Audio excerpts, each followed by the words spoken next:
আমার মারে মেডিসিনে ভর্তি আছিল। ভর্তি থাকার পর কালকে ছুটি দিছে, কইছে অর্থের মধ্যে দেখাইলাম। তো আমি বাড়ির থেকে ওখানে এনে আনছি অনেক চেহার স্যার আমার আনন্দ জানা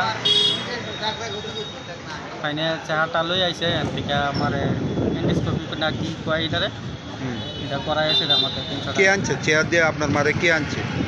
নার্সে উনি কি মানে কি কাজ করে? তাইনে মনে রুগী টুগি আনে টানে হেল্পারই করে আনে। যে আপনার মারে কোন জায়গাতে আনছে? টিকিট কাউন্টার থেকে যেন এন্ডোস্কোপি করে এই জায়গাটা আনছে। তো সেই জায়গার মধ্যে আইনে সেটা আপনারা কত টাকা দাবি করা হয়েছে? আমার থেকে 300 টাকা নিচ্ছে। তা আপনি জিজ্ঞাসা করছেন যে সরকারি হাসপাতালে টাকা কি কারণে দিবেন?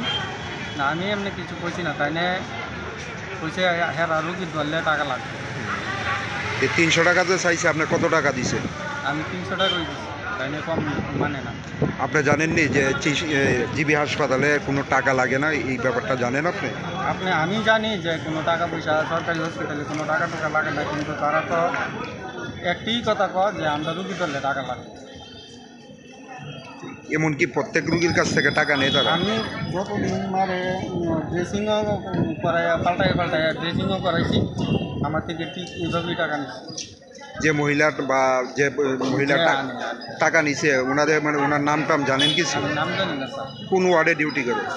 এটা মেডিসিনে ব্লক নাম্বার 2। তো এরকম প্রত্যেক দিন তারা অন্য রুগীর তো টাকা নেয়। তা আজকে আপনি জিজ্ঞাসা করছেন যে সরকারি হাসপাতালে কিসের টাকা? আমি তো স্যার যেদিন থেকে আমি তারা কইছি যে আমি মারে নিয়ে ড্রেসিং করামো, তখন তারা আমার প্রশ্ন করলো যে আমরা রুগী ধরলে টাকা লাগবে।